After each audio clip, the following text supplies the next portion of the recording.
Well,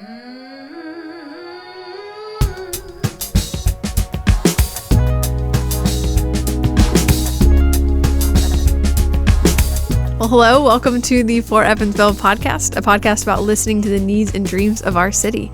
We want you to love our city better so that you can be a part of its transformation. We don't want you to live in Evansville, we want you to be for Evansville. Hi, I'm Adrian, and I'm here today with Jonathan and Theo. Hey. Welcome. I'm glad to be here. Yeah, we're really excited to have you on the podcast today, Theo. Just to kind of briefly introduce Theo to you guys who are listening, Theo is a really talented musician from Ghana in West Africa. Came to the United States with his family when he was 3, has lived in 3 different kind of bigger cities in the United States before coming to Evansville when you're in high school, right? Yeah, that's right. And so he's here with us to share his perspective, both as a musician, as somebody who's lived in a lot of different places and has been exposed to a lot of different cultures. And I think that perspective is really helpful as we think about our own city, because we can recognize things from a different perspective. And I think that's really helpful. A lot of the conversations that we're having in this season of the podcast are around the idea of school partnerships. And so we're having the opportunity to hear a lot of different experiences and perspectives from people who work in school, people who have just been to school. And so I think your perspective as somebody who came to Evansville and finished high school here, but has gone to school in other places and has this perspective from a variety of different cultures is going to be really interesting to kind of hear, how that sort of shapes what you see in Evansville as a city and also in our school system here. So Sure. Thanks for being here. We're excited. So you also played music at our Imagine Evansville event recently, which is kind of how we got connected for this podcast, and did a phenomenal job. Thank you. Maybe just to start, tell us a little bit about kind of your journey as a musician and how you got into music, and also what that looks like here in Evansville, because that's kind of how I honestly, like, when my first exposure to you was just watching videos on Instagram of you playing guitar, and I was just mesmerized because the sounds that you can bring out of a single instrument were just incredible to me and really entertaining. So that means a lot. Thank you. So music for me, I think it started in, I'll say, when we lived in Louisville, Kentucky. My parents were always about extracurriculars. English was my second language, so and I learned that in New Jersey, on the streets pretty much. Anything that we could do as, me and my 2 sisters could do extracurricular wise that could help us with English, with language, with connections, my parents were all about it. So then fast forward to violin playing. I wasn't a good violin player. I was really bad at that instrument. I think I wasn't feeling it. At some point I took the violin and held it like a guitar in classes and started playing like Red Hot Chili Peppers music. You know what I mean? Like, and it just eventually turned into the instructor telling me that you suck. Yeah, you're not good at this. And so I told my dad, and he's like, all right. So I got a guitar. Yeah. And that's when it all started. I was like, this is where I need to be. So, guitar became my primary instrument. And fast forward 15, 16 years later, with all my experiences in Madison, Wisconsin, which is a really big arts city, a lot of foreigners, a lot of people there to study at UW-Madison. Sure. So I got exposed to many different elements in terms of cultural music. I could wake up one morning and go see like a Peruvian flute band, and turn around and go see, a Russian, polka group. It was just so influential in everything that I did. And so now, like, I'm just kind of doing more corporate music. Like, I have a song that's going to be on NBC this month on nice. No way. Yeah, for That's sure. Awesome. American Song Contest, like Snoop Dogg's hosting it. Yeah. So I composed a song that's representing Indiana. So Nice. it's gone from the hey. sucky violin player to, so yeah, stuff like that. And I'm just kind of hidden here in the music scene. I've been in it for many, many years. So I've got to see firsthand what music education is like here, what the arts education is like here in Evansville. And I've been able to kind of sit back and be like, okay, well, it was a little bit different in Wisconsin. It was a lot different in Newark, New Jersey. Right. So I was close to New York. So I've kind of got to be able to, get in there, with my hands and just kind of be like, okay, this works, this doesn't work. Right. And this is why it succeeded in Wisconsin, and maybe this is why it's not succeeding here in Evansville. Can you speak to that and tell us kind of like a little overview of what are those differences? Yeah, sure. So take the music out, for instance. When I was in high school in Madison, Wisconsin, again, that's a huge cultural hub. Everybody's there studying from around the world, getting their PhDs. It's a big research school.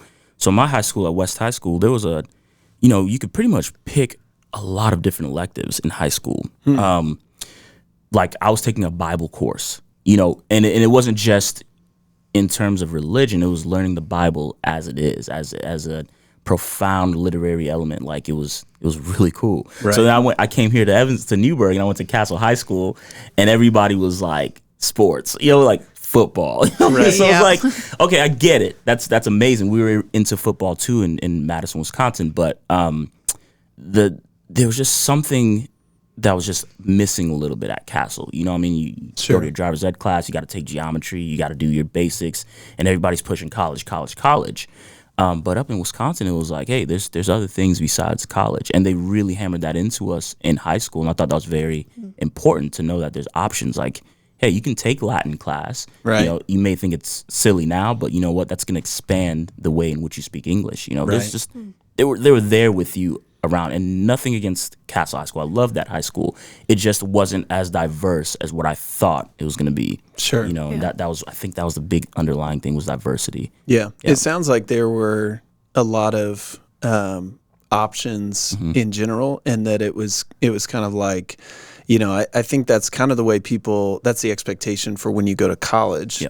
Around here, at least, it's like, well, when you go to college, you kind of pick your own path and you choose your different electives, and you kind of build an education around what do I want to be equipped for, and what kind of education do I want to have. And it sounds like you had a similar experience even in high school. To that. So that's super cool. Yeah.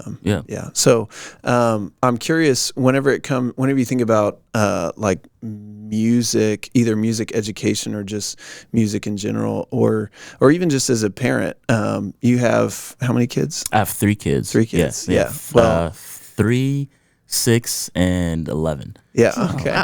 Okay. Well, we've mentioned on this podcast before, Ross and I are part of what we call the 3 Boys Club, because we know a lot of families who are in that boat. So we definitely relate to that. Yeah. But as you think about your own kids growing up in Evansville, what are maybe some of the ways that you are trying to provide options to them in terms of education? Yeah. So again, just like my parents did, the extracurriculars, that seemed to really expand the way I thought when I was younger. Wasn't always just, school's very important. Now, I'm from Africa, and the whole perception of foreigners being super into education is true. It is absolutely true. Like, I got doctors in the family. My mom's a research nurse. Like, my dad has a PhD. There are no slouches when it comes to education. However, they're very firm in the belief that extracurriculars, especially music, the arts, things like that, can really help you sculpt the way in which you just connect with people. There's a foundational element there that you have to see at some point in your life, that, hey, it goes beyond just learning things in school. We got to be able to connect, because we're human. Right. And so with my kids, we've put them into things like, my daughter's been in violin class. My sons, they do the sports thing. But they come down to the studio a lot, just to watch Dad. I don't push that. I don't force it. But they come down there just to see me work. And I'm starting to see that they're getting more and more interested. Now, 3-year-olds asking for drum lessons. Sure. Okay, so now if we look at like places like Wisconsin, or even Newark in New Jersey, if you wanted to put your kids in a music class, you had tons of options. Now, granted, there were bigger cities, but there was just a big push for that. Even in high school, there was always a push for, hey, if you don't want to be in the the choir or the band here at school, we know a great place down the street, that teaches music. This place, you can go here, you can go here. Here, the options that I've seen, besides private lessons, and I teach guitar too privately. You have, I think, Evansville Music Academy. You have, I think, the Honey Vines, and a few other places, establishments like that. But the options, again, are not as vast as what I'm used to. Sure. So I can't pick and choose for my kids. Like, I can only go a few places. Right. So that limits us. However, it's not something that I'm not going to do, you know? Right. I'm going to make sure that they get that opportunity that I had as well. Yeah. Well, and I love that you're offering lessons too, because you're kind of like, you're contributing, you know, to the solution here. You see something that's that we maybe have an opportunity to grow in Evansville, and it's something that you're able to provide, and so you're doing that, and I think that's super cool. Thank you. So, Talk to us some more about the second language, English as your second language. How was that process? And by the time you came to Evansville, were you pretty much fluent, or was there a barrier that you saw? Because I know we have a lot of families. I mean, Evansville is becoming more and more diverse. And so I was wondering how we can kind of come around those kids that English may not be their first language. Yeah. So New Jersey is huge. New York is right across the river. So, I had to figure out English. I went to a private school, and I remember getting into a lot of fights, like age 7, 8. I was getting into fights all the time because I just didn't understand what people were trying to say, you know, thinking they were talking about me or making fun of my accent or whatever. But no, I took English as second language courses. You know, those were obviously given. And I picked up just on the streets the slang quickly. It came just so I could hang out with people. Sure. And it turns out just hanging out with my friends taught me English way faster than English as second language. Yeah. I just remember being in class being so bored and be like, this is too proper. Like, who talks like this? Right. Yeah. You know, and from then on, my accent was gone. By the time I was in Louisville, the accent was pretty much gone, and I was fluent by age 9, you know, so it was not a problem. I think when you talk about here, just having mentorship, you know, having people that will go around to these younger kids and that the families can trust, of course, and just talking to them, you know, like, hey, let's go, you know, let's go to McDonald's or something. I'll let you try an order. It's the simple stuff makes them feel, you know, empowered to be able to use the language, because it's not an easy language to learn. Yeah. Well, it's interesting that you say that you learned better from just like hanging out with friends and stuff, because you know, you also talked about how your parents had this value on extracurriculars because these experiences outside of the classroom contributed so much to a different kind of education, like really the formation of you as a person and being able to connect with other people and being able to see the world in different ways. And before we started recording, you mentioned that you actually had been pursuing a degree in a university and actually left that university in order to go touring in Iceland, right? And so that was another example of like an educational experience, I would imagine. It was educational, all right. So, my mom was not happy about that. but like to be able to see the value of things like that as like education isn't just learning in a classroom or learning from a book, but it's these other experiences and thinking about how can you create those kinds of experiences for your kids, but also how can we as a city create those kinds of experiences just for kids in our community in general. So when I went to Castle, and this will tie into it, you know, there was a jazz band. I was in the jazz band. You know, I played guitar for, Mr. Eifler. I believe Dr. Eifler. He was a very talented musician and a very talented and warm educator in terms of music. So that option was given. And, of course, I realized quickly here in Evansville, especially, or at least the Bible Beltline, this area, marching band is a huge thing. Oh, like, yeah. Big time. Big time. They love them. Especially Castle. Those nights, man, I'll tell you. So that was huge. And so those options were always there. But I think what I was missing was being able to have that freedom, you know, because not everybody, like when I lived in these other cities, there were tons of bike paths. There were a lot of walking paths, so you can get to point A to B really quickly. You can go to an all ages club, age like I think 13 and up maybe, and just to see a band, you know, just to see other people and share that vision of music with them. So I was always connected in those cities. In Evansville, when I lived in Newburgh, you know, the Lloyd. At that time, I think you had to drive. I had to get a ride. You know, you couldn't just hop a bus to get to Evansville if I wanted to do something. Right. So I think that's one thing, just the landscape barrier. And then I always had older kids that my family trusted that would hang around with me. Again, it comes back to that mentorship. They would take me around to places where I can learn about music. They would help educate me. They would introduce me to the big time music educators, the jazz heads that were in Wisconsin. So I always had access to those people. Yeah. People weren't afraid to just reach out and say, hey, you're different. You're not from here. I see that you like music. I really love music too. Let me show you. Let me just take you around to where I walk around. You know what I mean? And right. that's how it worked, and that's how it just made sense to me. That's what I'm used to, at least. Yeah.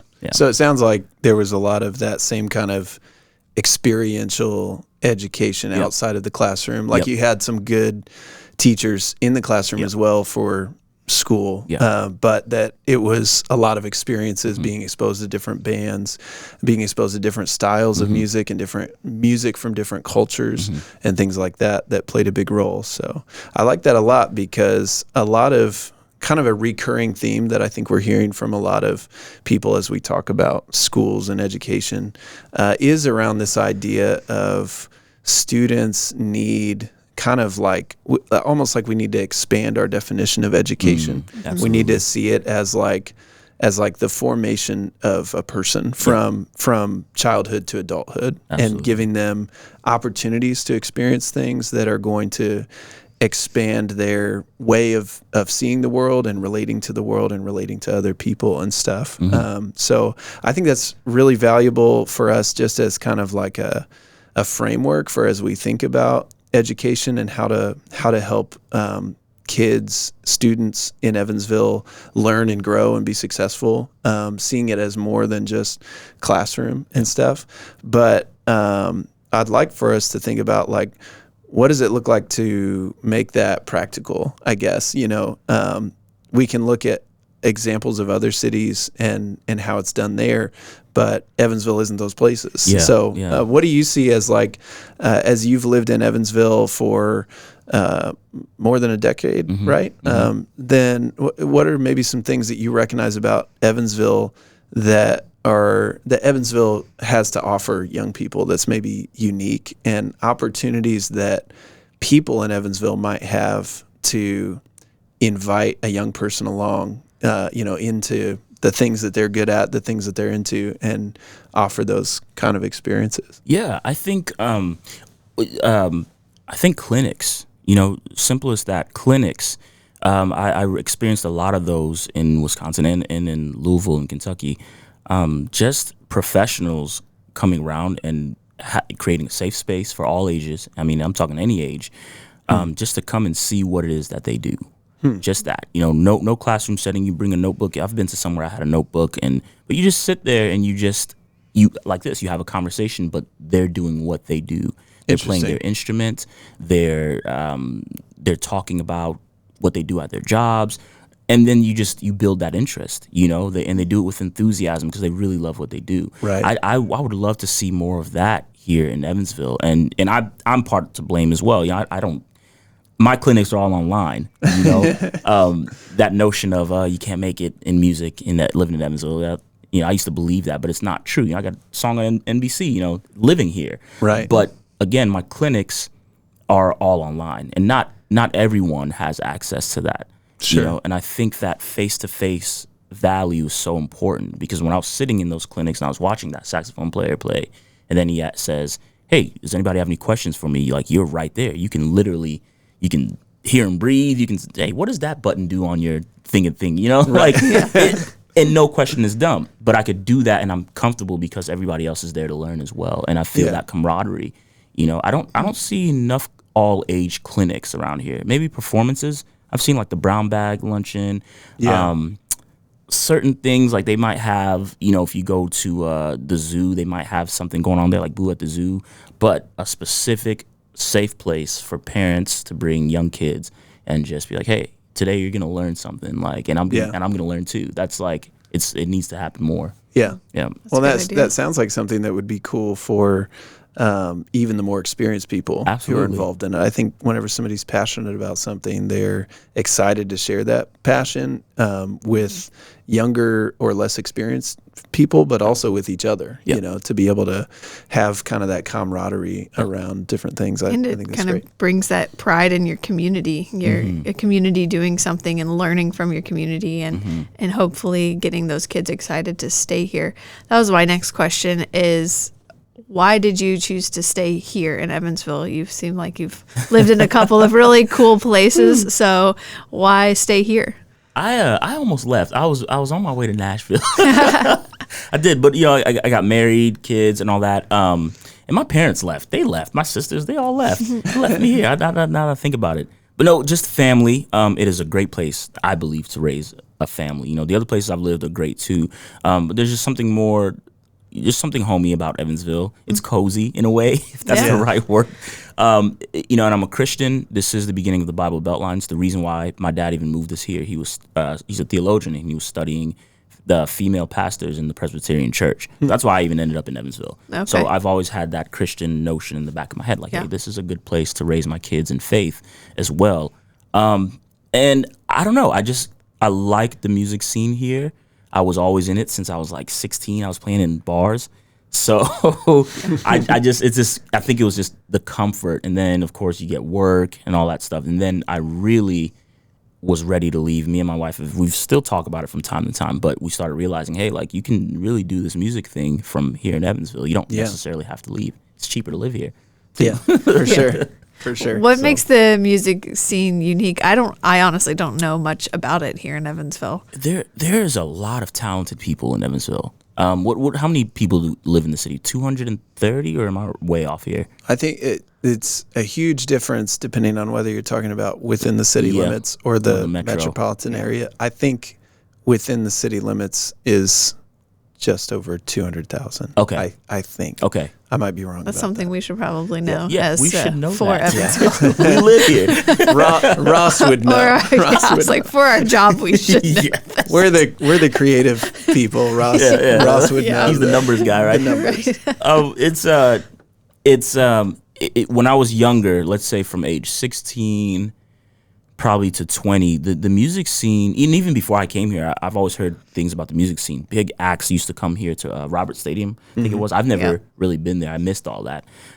But there's a lot of talented people here. They're all hiding in their bedrooms and in their homes. They're married, they got kids, but they are here.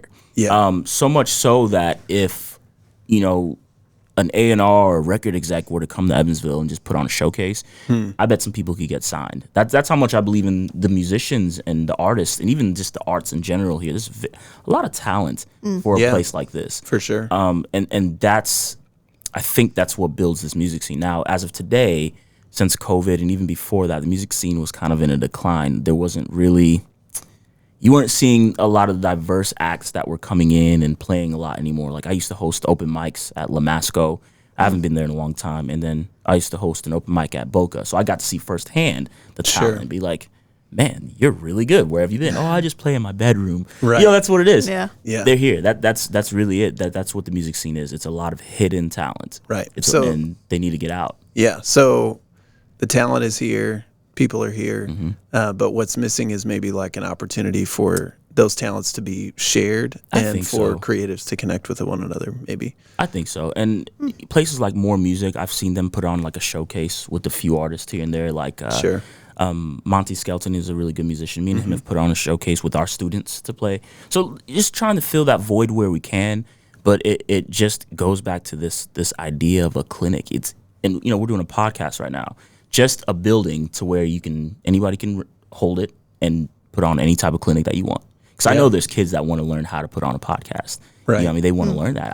I imagine you could have a space and be like, hey, parents, bring your kids. We're going to show you what it means to run a podcast. Yeah. Just stuff like that. And I think that's missing in the music scene now. And then you have the internet. And I'm one of those that jumped to the internet because I found success there. Right. So it's like, I've not abandoned the music scene. I'm just reaching out all over the world, so. Yeah, it's really good. Well, if you're listening to this podcast episode and you're a musician who's hiding in your bedroom Yeah.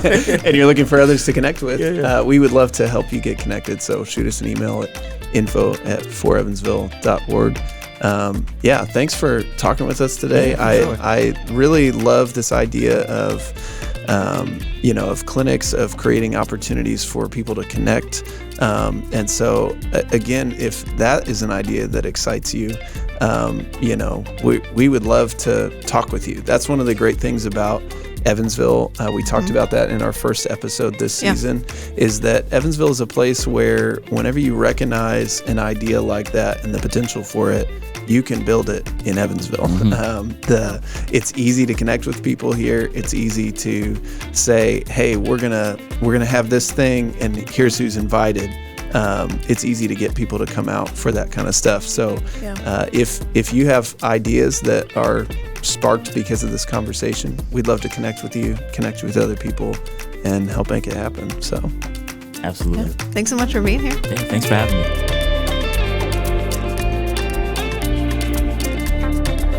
The song we're hearing right now is one of Theo's recent releases. Shout out to him for letting us borrow that. Sometimes whenever we do a podcast episode, we have a pretty good idea of where the conversation is going to go, and we kind of have a plan for what we're going to talk about. And in this conversation, it was kind of like, well, Theo's just such an interesting person. Right. We're just going to talk to him and see what comes out. Coming in, I hadn't even met him yet and didn't really know any of his story.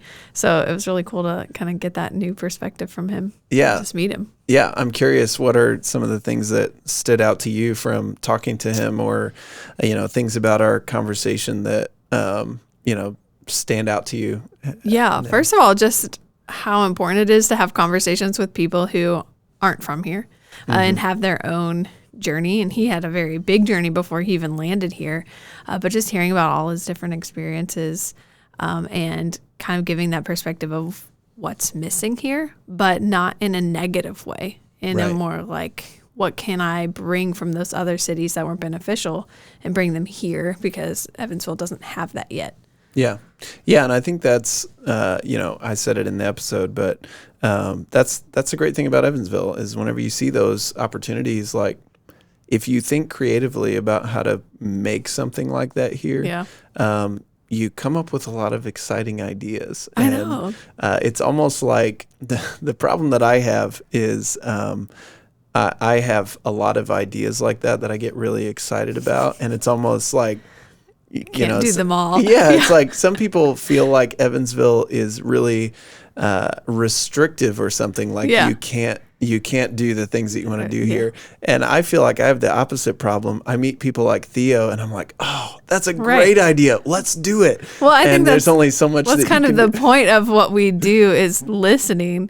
And I think that's why we challenge our listeners so much to listen to other people, because you start to realize like, oh, there's not opportunity here, but it's not because there's nobody here that wants to do it. It's just there's nobody here that's maybe organized it, or like kind of gone out of their comfort zone, or knows how to do it. But there's so much opportunity into seeing that in a positive light instead of a negative light, which I think really surprised me about this conversation was just how many ideas I could think of while he was talking. So it was really refreshing to talk to someone that like has all these ideas as well, or just shows you where the gaps are, so that you can think like, oh, I can fill that gap, or I know somebody who could fill that gap. Yeah. Yeah. And I think a good takeaway for listeners, regardless of what your is kind of like area of expertise, or maybe you don't feel like you have an area of expertise and you're just passionate about something, I think a good first step is just to connect with other people who care about that thing too, and to have these kinds of conversations, so that you can identify what does Evansville really need when it comes to this area, and see what kind of ideas come up, and try some things. And some of them will work and some of them won't. But I think as you try those different things, that's where something new and exciting comes from. And, we also talked about this idea of school partnerships and how it kind of intersects with Theo's story. And I loved the way that he kind of identified that his experience was that he had educators and parents who were willing to recognize kind of how he was uniquely wired and like what were the unique things that excited him, and they were willing to invest in those things, and also to just kind of introduce him to experiences in general and see what did excite him and what he was passionate about. You know, violin didn't end up being something that, that worked out for him, but it was still something that was valuable because it led to these other things. And so, you know, I think that's a takeaway that I'll probably apply even with my own kids, is just like, how can I expose them to some different things and see what excites them, but then also to recognize, like, whenever I find something that excites them, how can I lean into that and invest in that and create experiences for that thing to grow, instead of just thinking about like career and college. And I feel like maybe in Evansville, we tend to have this very practical mindset about education, that it's sort of just about like college is the end goal. Yes, or having a good job is an end goal, and financial stability or something like that, which of course is important, but to be able to recognize education as something broader than that, and something that enriches all aspects of a person's life, I think is really cool. Right. That's what I was thinking a lot about, is just kind of this holistic view of education, like you were talking about, and recognizing that in my own kids, but even how he was saying, like you said, teachers, his parents, but also he even mentioned maybe some older kids who his parents let him hang out with and invest in him. And I was thinking, okay, maybe it doesn't have to be so daunting as we have to have all these programs, and right now that's not available. So what can I do right now? And he even mentioned, like, I think it was after we turned the podcast off, but he was saying, like, some kids just want to learn how to do a podcast. And I thought, well, look at us. We have this set up. We have a podcast. Like, let's get some kids in here from school and they can maybe watch us record a session, or we can walk them through our equipment. Like, we can even meet that need. But how cool would that be as a kid in high school to have those experiences? Because once I did get to college, I had some of those experiences that your class makes you go and do those hands-on things that you learn. But how cool would it be when you're in high school? And it just started making me think, like, let's take a look at these kids and kind of invest in what they're interested in now. And it takes somebody to pay attention to them as an individual and kind of see what makes them tick. Yeah, that's really cool. Well, what are you passionate about, listener? What are you excited about? What are you good at? We'd love to hear from you about that. And we'd also love to help you connect with others who care about those same things or excited about starting something new. If you're a bedroom musician like Theo was talking about, the great thing about Evansville is if you send us an email, we can connect you with Theo. It's not like he is some inaccessible person. Like, you could probably invite him to coffee, and I don't want to speak on his behalf, but he might come. Well, that's the great thing about Evansville. It's small enough, like you said, it's a little small town, it's cozy, that we are not inaccessible. That's what our job is to connect you guys. So we, like you said, we can connect you with Theo, but also with anybody that you're probably interested in. You know, we have these connections. So if, like you said, if you want to reach out to us, if you have something you're passionate about but don't even know where to get started, we would love to have a conversation with you about that. I wanted to challenge listeners, just something that you can do this week is just to find someone that you know has an interesting background. I was so encouraged just to talk to Theo and hear his story, because it did give me a lot of ideas. It sparked a lot of just kind of passions in me, or just like practical things that I could do. And so I feel like the more and more we have conversations with people like that, find something you're interested in. Like, maybe you are interested in his journey, or maybe a coworker's journey that they're not from here. So ask them a question about what was made their other town unique or cool, just to get those conversations going. Yeah, that's great. We'd love to hear about those conversations. Shoot us an email, info@forevansville.org. Connect with us on social media, Facebook and Instagram, @4Evansville. Thanks for listening. Thanks.